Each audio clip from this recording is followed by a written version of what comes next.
Hey, practice owners, we're back for another edition of Coming Back Stronger.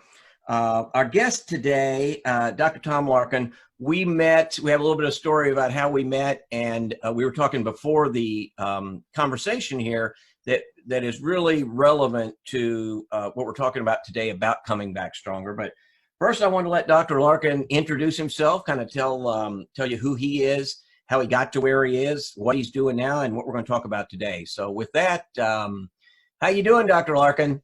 Thank you, Steve. Great to be here. My backdrop is Lexington, Kentucky. I moved here in 2009, began working at the University of Kentucky as a professor there. Met you at the first Life in Dentistry conference, which was 3 years ago, where a couple of students that I mentored bought a dental practice while they were in school. It was an exciting time. I have the picture on my Facebook page. We all have a t-shirt on that says D3 Start Now. You wrote a great article in your Profitable Dentist magazine about that. And looking back on it, it was an exciting time. Podcasting was fairly new. The conference was new. But in reality, it was kind of a bad idea for a dental student to buy a dental practice. It's evolved into the point where I'm now the managing partner in the practice. There's only one of the doctors. The partnership dissolved, and it's been a great learning process. And so that's where you and I met. We were talking ahead of time that the interesting thing to me, and my background's business. Right. So this is what I do and have done my entire life. And I speak on the competing mindsets of your dentist mindset and your practice owner mindset. Right. And they couldn't, in a lot of ways, couldn't be more different. And especially right now in the midst of a business shutdown, I like to say dentists are about 1 million miles outside of their comfort zone. They're taught you've got a protocol that you follow, and it's drilled into your 4 years, and that's how you do it. In business, there's a lot of fluidity. So we were talking beforehand that, what I see are a lot of dentists in their dentist mindset feel like, this business didn't work out. I mean, maybe the partnership didn't work out. Maybe it filed bankruptcy. Who knows? Right. But whatever it is, as a dentist, what I've seen, and maybe you can expand on this, dentists see that as a failure, or their failure. Right. There are a lot of we've talked before: stress, anxiety, suicide. A lot of bad things are disproportionately land in the field of dentistry. And I think that's the reason, is dentists see that as a failure. Now, as a business guy, I see that as some very valuable lessons. Right. We were taught, you might have started a practice that was on the west side of town, and turns out, it was dying, and the east side of town started growing. Who knows, whatever reason it could be. It could be that you didn't know it, but there were 3 competitors that popped up at the same time. It could be any number of things, but all of them are lessons. Yeah. At the end of the day, I like to say, even in my presentations, you're still a dentist. I sort of do a thing where I say, okay, everybody in here who thinks that's terrible, how many of you graduated from dental school? And they all raise their hand and wonder what the heck this guy's asking. I say, okay, how many of you passed your state board and you've got a dental license? Right. And they all raise their hand, and I say, congratulations, you're a great dentist. You got everything you need. Your school said you're good enough. Your state said you're good enough. And if your business is struggling, has no connection with your dentistry. It just has to do with how you run your practice. So I thought it was important to share that, in that a lot of dentists, 86% of whom own their practice, which is no industry close. Right. Even MBAs, less than 10% of MBAs start their own business. 86% of dentists start their own business. A lot of them are not going to make it through this coronavirus situation. Yeah. Doesn't mean they're a bad dentist. It means maybe they didn't understand cash flow enough to get through it. Maybe they didn't let their staff, didn't move their staff to unemployment when they should have. There's a lot of second guessing, but the one thing I would reiterate, and back to your example there, is don't think it has anything to do with your dentistry. You're still a dentist. You still have everything you need. So yeah, so let me outline the things that we did right, because there were some things that were done correctly, and a lot of it was kind of my call. So when we had our first meeting 3 years ago with both of these young students, I told them that we were in the tail end of an economic cycle and that there was going to be a recession one day. Okay. Right. And this is, you know, when you've been around a long time, you've been through 2 or 3 of these, you know. And I think that was one thing that I was spot on, that I don't see a lot of the influencers that encourage startups and acquisition. I think that was an important observation. So what I told them was, I'm going to show you how to build this practice incrementally, and you build it as an emergency practice, meaning the first thing you need to do is to learn how to pull teeth. The second thing you need to do is to learn how to do sedation. The third thing is molar root canals, because very few dental students jump into molar root canals. And then the fourth thing was like implants. And I created this progression for Dr. De La Cruz, and he went into a residency, which really enabled him to, you know, excel at those things, right? So, so he's like 18 months out of residency. Now, the other thing I did, because I'm really good at marketing, is I made a second column and I said, listen, the game that we're in right now is Google reviews and search. And so 2.5 years ago, when we built out the website, emergency dentist was one of the first terms that I chased. So right now in our market, if you Google emergency dentist, we're #1 in both locations. Okay. Now, what that has enabled Dr. De La Cruz to do, on top of the fact that just by coincidence in November, we built a surgical suite with a CT scan, IV sedation. It was almost like we were preparing for this, but we weren't. Right.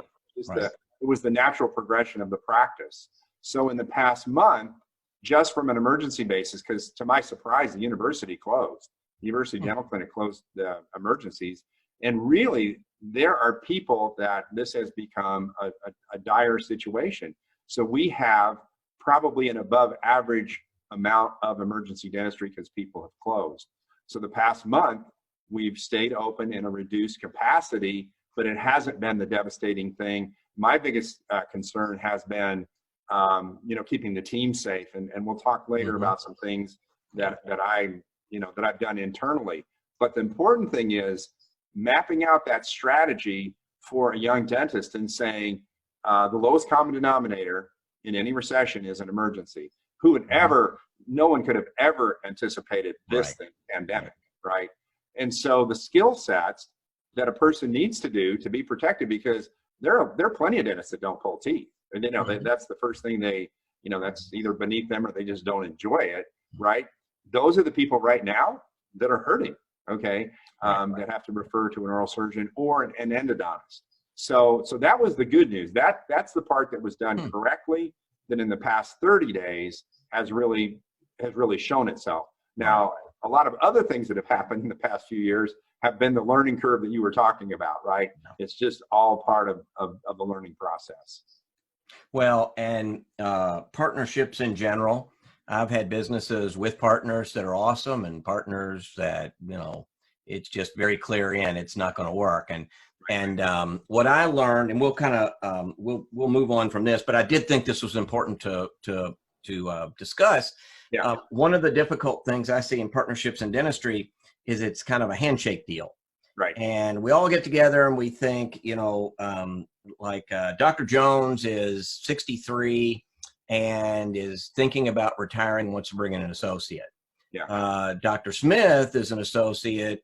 He's 34 and, you know, wants his practice at some point. And, you know, Dr. Jones is so old, he's only going to be around a couple more years. Right. And so they come up with sort of a handshake deal because, you know, we don't want to be impersonal and, you know, make it a business transaction. And 3 years in, and Tom, I can't even put a number on how many times I've literally seen this exact scenario. And, you know, Dr. Smith is mad because, you know, he's been working for, you know, nothing for the last 3 years. Right. And Dr. Jones, while Dr. Jones says, this is kind of awesome, I'm just going to work a day a week now. And now he's decided he's not going to retire at 65. We never had a plan to retire at 65. In fact, he thinks he can work fine until 75. Yeah. So Dr. Smith was, you know, he's already bought the house and the car and the new boat. And so part of the process, I think, with partners, just to, you know, put a bow on that is, number one, talk through exactly what you want out of this deal. Write it down, even if you put it on a notepad and you say, You say, all right, so you're retiring at 65 so that Dr. Jones can say, I don't know what you're talking about. I got 10 more years in me. Deal with it on the front end, then, make it formal, written, and both of you put your initials on it. It doesn't have, a lawyer doesn't have to look at it, but it's handy to, put your initials on it and say, okay, here's what we think. And that's why I see most partnerships fail. And to be honest with you, it's usually early in a career like this, which is a good thing. You kind of take a beating. Again, you still have a diploma, you still have a license. So, maybe you, like my friend, Dr. Craig Spodak says, he's got a beautiful, beautiful millions and millions of dollar practice in Delray Beach, Florida. And he took that risk, and he said, I just realized at the end of the day, I'm still a dentist if it all blows apart. Maybe I'd like to be a dentist in Denver if that happens, but I'm still a dentist. So, a lot of colleagues, a lot of practice owners who, again, 8.5 out of 10 of whom are dentists, are going through things right now that just like to, I usually end with this, but it's a good place to start. A failure of your business, especially at this time, is not, number one, it certainly has nothing to do with your dental skills. But number two, there are a lot who are going to fail. They're predicting 12 to 15% of restaurants just or close permanently. And that's not little mom and pops. Right. That's some, big restaurants. They just they don't have customers. They don't know what customers are going to look like when they come back. And they don't want to create this gigantic hole of debt, hoping that it works out. And in 8 months, they figure out it didn't. And, now the hole's deeper. So doesn't mean they're failures as business people. It means they're failures at predicting the future and coronavirus, entire economic shutdown. So this is pretty complicated. It has a lot of layers. So let's talk a little bit about the pivot that I've made in the past. Yes, I had that down. You proactive versus reactive is kind of major change. A company, I guess 2 or 3 years ago, Proactive Oral Wellness, and this was based on my advanced prevention course. I've been coaching in the hygiene realm for a little while, and with a real emphasis on the Bale-Donine method. I'm sure you're familiar with them. I was a patient of Dr. Bale's beginning in 2013, and I created this whole course based on my relationship with Dr. Bale.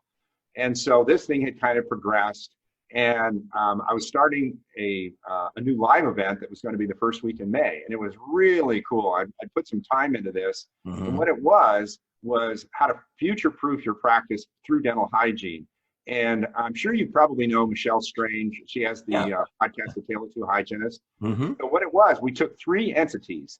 My little niche is microbiological testing. I teach how to use the video microscope. I have a really special microscope that was built for me that's very plug and play chair side. It's really kind of cool. So it was the microscopy, the diode laser, which I've been doing some training last year. I had some groups go through the hygiene diode laser. And then what Michelle was going to do is guided biofilm therapy. And so I was working with this company in Switzerland, EMS, and they were relaunching guided biofilm therapy. It's been around a little while, but they have a new instrument, and it was really cool. So we were going to put a ribbon around this whole thing and have a one-day hands-on experience with everything. And that was going to be the first week of May. Well, then this thing kind of came around. I kind of noticed in February I started to get nervous about the event, and then everything happened. But here's what happened that I noticed on social media. People started to talk about the Cavitron and the Aerosol. And Michelle had written last October, I think it was in RDH magazine, the definitive article about the dangers of aerosols. Okay, so if you teach perio, if you have any kind of a hygiene course, you're aware of aerosols. And Michelle is like really, really aware. And I've talked about it a really long time. So I made an immediate pivot, and I said, well, I know what the issues are on the comeback. Okay, it's air and it's water. Okay, I knew just profoundly, okay, that this was something that we needed to address. So here's what I've seen dentistry do. And once again, I scan the groups on a daily basis. And this goes back to my whole thing of being proactive versus reactive.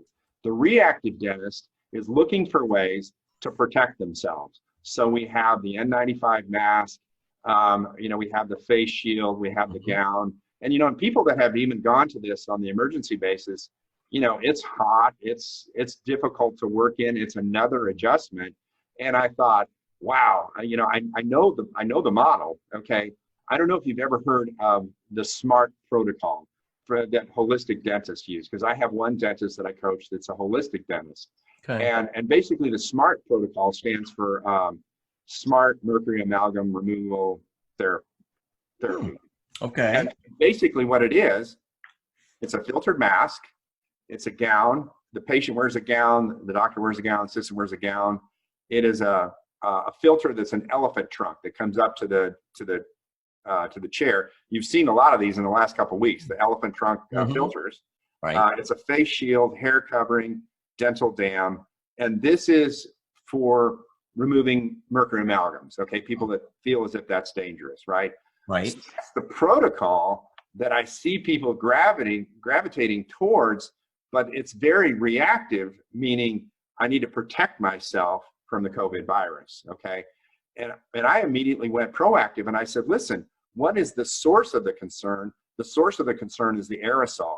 And so can we look at the aerosol, how the aerosol is generated, and can it be made safer? And I absolutely knew it could be made safer because of the protocols that I teach in hygiene, meaning pre-treatment rinse, okay, irrigation with a strong antimicrobial, laser therapy, and a Cavitron with a antimicrobial rinse, okay? Now, those are sometimes done sequentially, but I can tell you with no uncertain terms that an aerosol that is generated by going through those steps is less dangerous than an aerosol generated from the municipal water source. And unfortunately, there are a certain number of operatories that still use water from the municipal water source.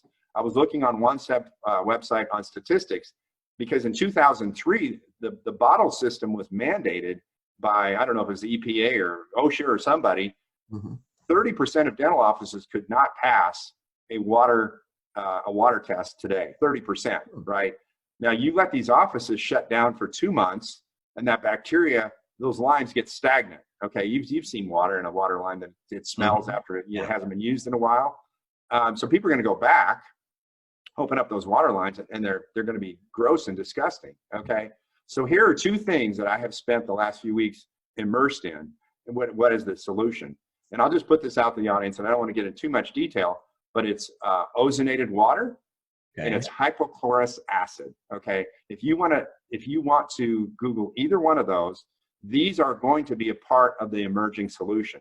So what I did in Dr. De La Cruz's office, I have 2 coaching clients that use ozonated water. I've always admired them. It just wasn't on my punch list, right? It wasn't. We had other things we wanted to do. Well, we put it in last week, and I have attended some webinars on it. The problem with ozonated water is that it's very labor intensive. You create it in a flask, like a chemistry experiment, right? You have this generator, you bubble it through, it's unstable. The minute you prepare it, it begins to degrade, right? So ozonated water is very, very safe. What becomes controversial is the use of ozonated gas. Gas can be dangerous, right? So you do need some level of training. As far as the strength of an ozone molecule, it's like 3,000 times stronger than bleach. Okay, I mean it just blows stuff apart. Right? It's a very strong oxidizing agent. So that is what has to be prepared and placed in your water bottles. It's going to clean your lines, and if it comes through your Cavitron, it's going to kill bacteria. It's going to kill everything, right? And so that is a proactive measure, not a reactive measure, where I'm saying my aerosol in my office is safer than yours. Okay, so maybe we don't have to get to the level. You know, what I want to do right now, and I've reached out to a couple people, I want to do some biological testing. I want to contact the university and say, listen, what's the best way for me to look at my aerosol, send it to the lab, and you tell me what's in my aerosol, okay?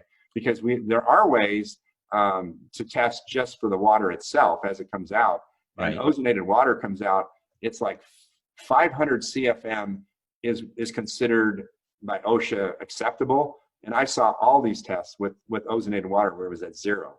Okay, I mean, ozone is used, for instance, Costco water, the process of cleaning the water, it's ozonated.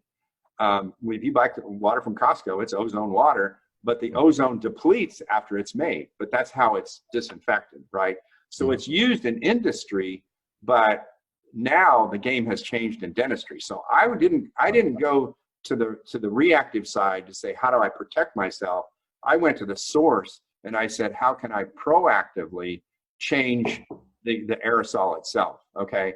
The second thing I'm doing, I have somebody designing an evacuation thing that fits on a Cavitron that will fit on the high speed, that will take some of the mist right off of the Cavitron. And then the other thing is an air infiltration. Instead of pulling air away from the mist, and I'm, I like to tinker, and we're going to do, when I get this done, I'll touch base with you and show you. I want, because these masks and all this stuff is very, it's very claustrophobic, makes you hot. I have a fan that this will be filtered air coming into the field of the doctor's face. The doctor's going to get the fan, and then it reverses, and at the level of the patient is where it sucks. Okay.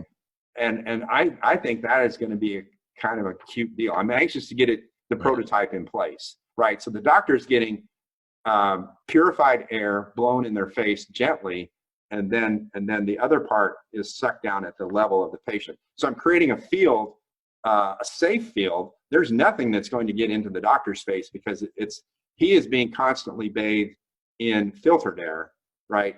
And then the suction comes out the lower. So this is my focus, which is, I don't see anybody focus on proactively, because if I can say I'm not generating a bad aerosol, you can't catch anything from this aerosol. Now I make all this PPE become much less urgent, if that makes sense. Oh, yeah. I think, I come from some different industries. One of them was telecommunications a lifetime ago.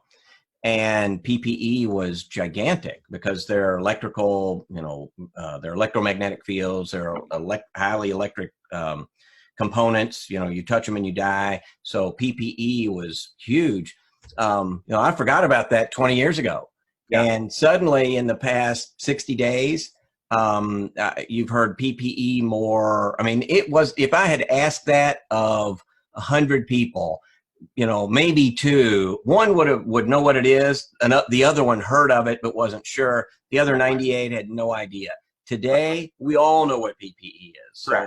So and that's your it's your patients, but it's also your team. Yeah. I mean, there are, I'm sure you've read, there are hygienists who are very actively saying, they're not going back until A, B, and C is met. Correct. That's just sort of their opinion of what needs to be met. And, everybody is the foremost authority of their own opinion, and their opinions are all over the place. And so I think the challenge is, just like you said, everybody is starting to suddenly come up and say, all right, PPE, we never even thought of. In fact, surgical gowns, I think it was interesting. I think it was Dr. Gordon Christensen. He said, I've used a gown for years. And I think he said, he goes, we all wear scrubs, but, scrubs are just the surgeon's underwear. Yeah. And we never thought of it. And that changed. That's over. So the other part of it is dental aerosols. You could, again, you could put 100 people in a room and 99 of them had never heard of dental aerosols. Exactly. Today, your patients know what it is. So, and your staff. They did courses on it in, hygiene school or dental school, but nobody gave it a second thought. Well, now it's gone from being 117 on the list to at the top. Yeah. So let's talk about marketing and messaging, because I've, all these things I love, right? Now, this was by accident. So once again, I went outside of the dental industry. I went to the water industry and met some immensely intelligent people, especially on this hydrochlorous acid. I had never heard of that, right? And then once again, some of the people with ozone, these were people in dentistry that have been using it for 20 years. One of the things that I found is that both of those, both ozone and both hydrochloric acid, are completely natural. You can take hydrochloric acid, you can spray it in your face, okay? It kills bacteria and viruses and everything, but it's totally, it's produced by our white blood cells, okay? So once again, it has a process on how it has to be made. The machine that makes it, I've got it on order. I'm getting all these things at home first so that I learn how to do it. I've got the ozone thing on the kitchen table. I've been doing it 3 days now, where I'm rinsing with it and brushing with it, and I really want to understand it. But this hydrochloric acid, that's going to be used for surface disinfection because it's EPA approved for all industries. These things have been used, ozone too, for food processing, cleaning meats, cleaning vegetables. It just hasn't made it to dentistry because there wasn't the need. And so what I'm saying is these are terms that you're going to see a year from now. And so what I came up with from a marketing standpoint, I had a graphic designer already make it. It's ultra clean and it's ultra green. And I've covered two things in one stone, right? Okay. Because people really, the use of chemical disinfections, think about it right now, because we are going to be disinfecting surfaces in the dental offices around the clock between patients, okay? There's going to be chemical residue, right? And so the fact that these two things in particular are completely natural, there's nothing residual except water. I just thought that was super interesting. So the other thing we're doing with messaging is that we've created we call it a COVID patient protection plan. And so we want to make, everybody has to have like their core values. We want to have a statement around, this is what I was working on yesterday. This is going to be posted in the waiting room. And the first part says for your safety. And then the second part says for our safety. And these are the measures that we're taking. And the focus is on, we have this advanced aerial filtration. We're doing this in every room. We have this state-of-the-art closed loop water system. And once again, I think people coming back are going to be skittish. I've seen different opinions on this, but I'm trusting my gut opinion. I don't know what yours is. I listen to my wife talk, about, would you go to a restaurant? Would you do this? People are skittish. I don't think this is going to be a light bulb where we're just going to click the switch and everybody's going to come back. I think people are going to trickle back, but I know the most important thing is that we have to appear like we care and we're clean, and we have to be smart. Okay. I know that's part of the whole comeback is that we have to be clean. So the problem is all these particular vendors right now that I'm reaching out to, everybody's sold out. Anybody who has a solution right now, if you try to find another thing that I'm looking for is a fogging machine that you can put these various solutions. I mean, you can put ozonated water that creates a fogging mist. Now this is something that's so fine, it doesn't wet a surface, but it just mists the surface. All those people are sold out. All of these devices are sold out, for months, right? So, but I know that's going to be a part of the routine, because that's for irregular surfaces. You're going to have to mist and fog the office to get around the picture frames and, different things like that. So this is what I've been spending, my time on. And I'll make one reference to a website that I've created to kind of put all these resources together. Okay. It's called the Phoenix Dental Project. So the Phoenix is rising up from the ashes. And this is where I kind of decided to put all this information in one place, because here's my whole beef with Facebook. When you do Facebook postings, on a news feed, it's constantly rolling, right? And you lose the ability. I mean, you can bookmark, but sometimes you lose things. Yeah. And so I said, I'm going to create kind of a clearinghouse for information around what I feel like the issues are going to be until we get this all figured out. So it's kind of it's a place where I'm figuring things out, and I'm calling on various people. So I'm interviewing the guy whose whole passion is ozone. I've met these incredible people that's their whole niche. And you know what that's like when someone's into something, right? Those are the kind of people I want to help me solve problems, right? So air and water, and that's kind of my message that I want to contribute. Let's not be so defensive that we think we're going to have to practice in a spacesuit. Let's really go after the microbiology and say, let's kill this thing and let's contain it at the source so that the environment is safer. Right. And I think, you touched on some very important things. Patients make decisions when they're looking for a new dentist based on certain criteria.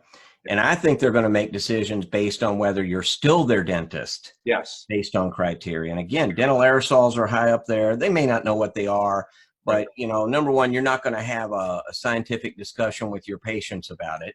Right. They just want to feel comfortable that you've taken care of it. Whatever the rules are, you know, Dr. Larkin's on top of it. Correct. That's all they want to feel. So, Yeah. and you know, again, I've talked to docs who start to argue this. Well, we don't know this, and the ADA said, and the Minnesota Dental Association says, and the Hygiene Association. You know, at this point, nobody knows. We're all figuring it out. 3 or 4 or 5 years from now, we will have sort of distilled all this down into one policy statement. But today, they're all over creation. So, number one, don't get bogged down in that argument. The other thing is, when you were talking, I've had, and I just want to get your opinion on this. I've had several people say to be very careful in your messaging about dental aerosols and about infection control, right? And not sound like you know, because in a patient's mind, infection control just hit their radar. You want to be saying, listen, we've always had very stringent infection control protocols. You know, the American Dental Association has them. Our practice does. You know, do you ever notice the little plastic up on the lamp? That's infection barriers. We have those for a reason. We've had them for years. Yeah. But since the coronavirus, you know, it's presented some interesting new challenges. So we're evolving our long-time infection control. Yeah. Versus coming across as if you just suddenly said, all right, you know, there's a virus, so we're going to implement infection control. And that message is very critical. And some of the ones that I've seen that, you know, I'll get an email that says, you know, what do you all think? Is this a good statement? And that's what it sounds like. Right. Whether you realize it or not, you know, and in the doc's mind, maybe the practice owner, oh, we've done this for years. Here's the new stuff we're doing. But the way it reads is like, we just started it. So, I mean, have you seen that? Yes. And so here's the thing. I did a webinar, this is about a month ago. And one of my points of reference is 1988 when the HIV came out. And that was a really critical part because the first clinical transmission of HIV was from a dentist to a patient. Right. Okay, you want to talk about tough times. Mm-hmm. That means you could go to the dentist and die because the death rate was 100%, right? It didn't affect anybody else. Now, it ended up being, it wasn't what it was at the surface. It ended up being the dentist had intentionally done it, which was super weird. But here's my point of reference. So what I did is I looked at all of the issues, and I actually have the newspaper article that I put in my webinar. And I took about 6 months and I addressed all the concerns. And I know that when you look at the ADA and the CDC, that's a minimal standard. Okay, that's not good enough for me. That's why I don't look to the ADA. Right. I'm going to look at Jeff Bezos and the fact that he's building this massive lab for Amazon, a medical lab, and he's testing everybody that works at Amazon. Okay, I'm looking to business leaders, not to political organizations. Okay, they're not going to lead you out.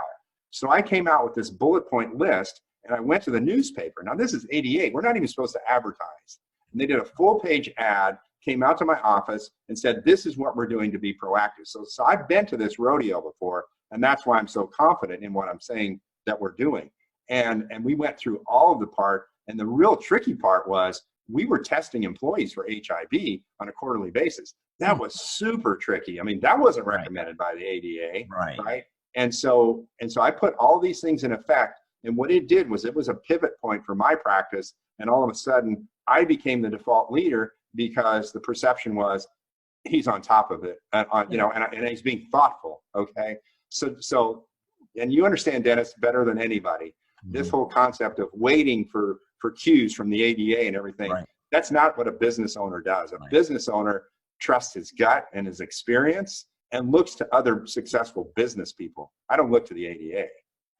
Well, especially in a situation like this, if you're waiting for, and you know, we spoke earlier, sort of the reason behind this whole series was I would be on these panel discussions and we'd spend an hour trying to predict what, you know, Donald Trump is going to do and what the governor is going to do and who should be in charge of this and that. And are they going to do, if these payroll loans come out, when is that going to happen? And how do I get mine? We don't know that stuff. Right. So we get paralyzed by the fact that we don't know. Yeah. It doesn't stop that we can't start moving forward. So, you know, testing for HIV at a time, it's overkill now. Yes. If you put yourself back in that time frame, we didn't know where it came from. We didn't know how it transmitted. We know a lot of stuff now, and we'll say, oh, that's silly. Right. But back then you didn't know. So if you fall into that sort, maybe really, and get your thought on this. It sort of is the philosophical underpinning of infection control. We Correct. assume the worst and we build workflows and processes around the worst. Yeah. And then we're safe for all the other junk in between. Correct. Because what you're doing is you're creating redundant layers, right? So if you have air filtration in your reception area and in your operatory, is that redundant? Probably is redundant. And then your water's clean and your water's filtered. And is that redundant? Yeah. But you create a whole series of protective measures, and then you fog the office. And what I'm saying is exactly what you said. There's no definitive thing. This is common. This is just me being common sense. Right. And this is me saying, if I knew a dentist did that, I'm totally comfortable going to that office because it's probably the cleanest place I'll ever visit. So if I was going to make one point to a dentist, I would say, if you can say that your office is the cleanest place that anybody will have visited in recent memory, you're probably okay. And be proud of that and share that and socialize that. And I would also add, don't be afraid to be, I don't want to use the word wrong because I think that's misinterpreted. Right. Don't be afraid to say, I'm doing this. And as we learn more, we'll adapt and socialize that, share that. If you've got a Facebook page for your practice, that has become a hot item all of a sudden.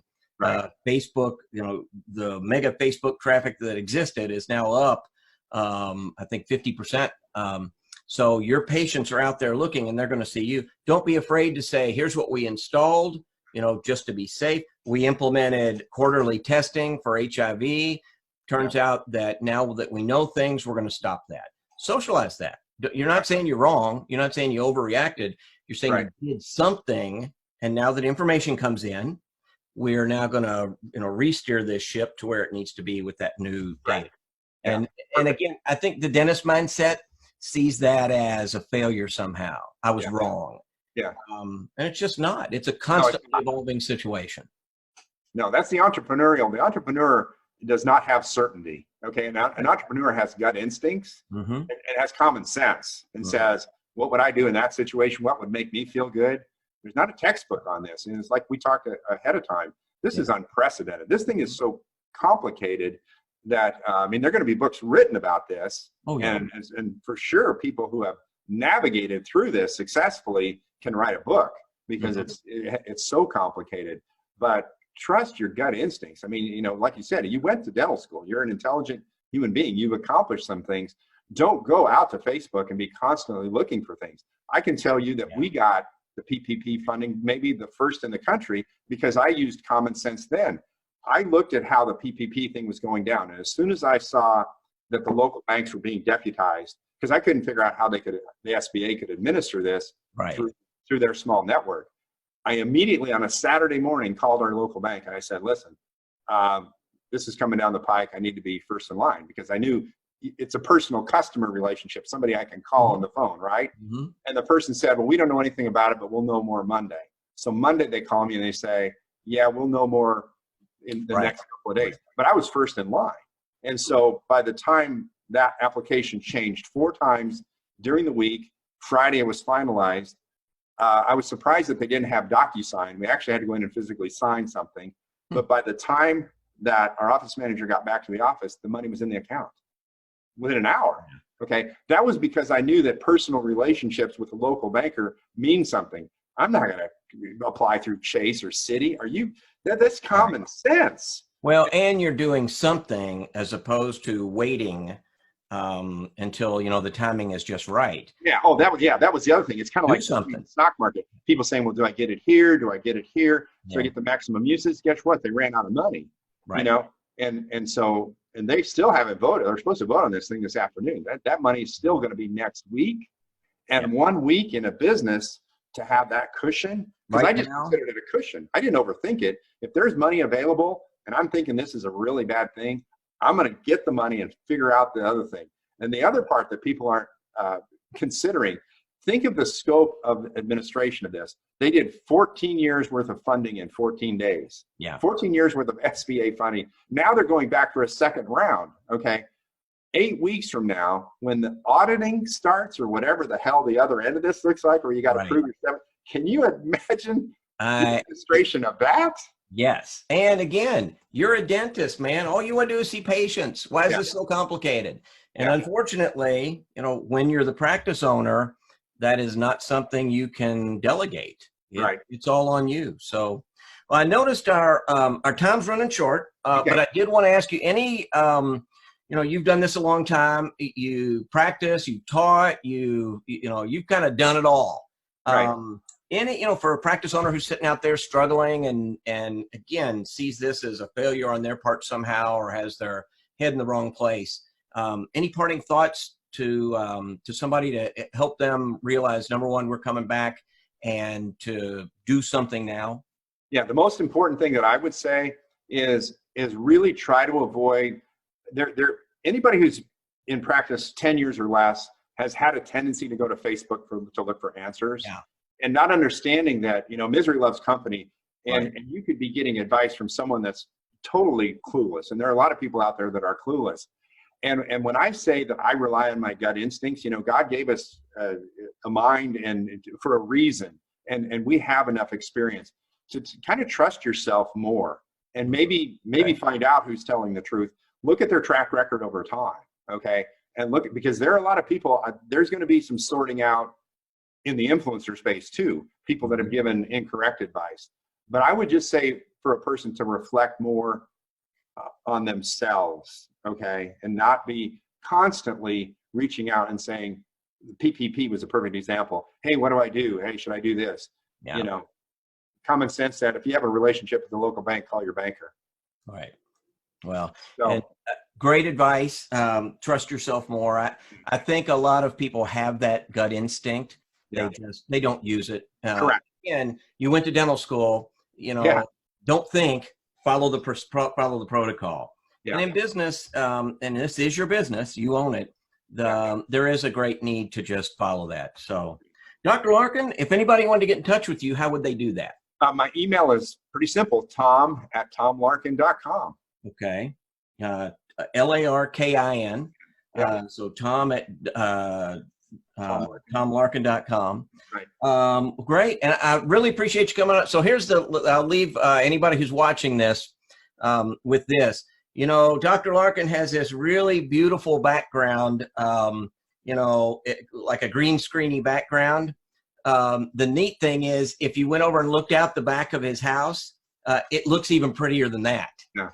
So you live in Lexington, Kentucky, and that is sort of out your back window, right? Yes. It's not my farm, but it's my neighbor. Yeah, it's very beautiful. So, well, we appreciate you coming on, and I think you might be surprised at how many emails you get just with questions, especially about dental aerosols, about PPE, about things that are evolving. And we always appreciate your contributions to the magazine and to that discussion that I think is going to be very, very elevated in the next 60 days at least, Right. as we get back. So I appreciate the opportunity, Steve. awesome. Well, thanks for coming on. Practice owners, we're going to draw this one to a close. Dr. Tom Larkin, and really appreciate the contributions. We appreciate the viewership. We're very humbled and honored at the volume of views we're getting on these. And please keep emails coming. A lot of the people that we have on are from an email where somebody said, hey, can you find somebody to talk about PPE? Can you find somebody to talk about dental aerosols? So I'm taking your lead on that. So keep those emails coming with suggestions. So with that, Dr. Larkin, hang in there and hope to see you soon. Thank you so much. Bye-bye.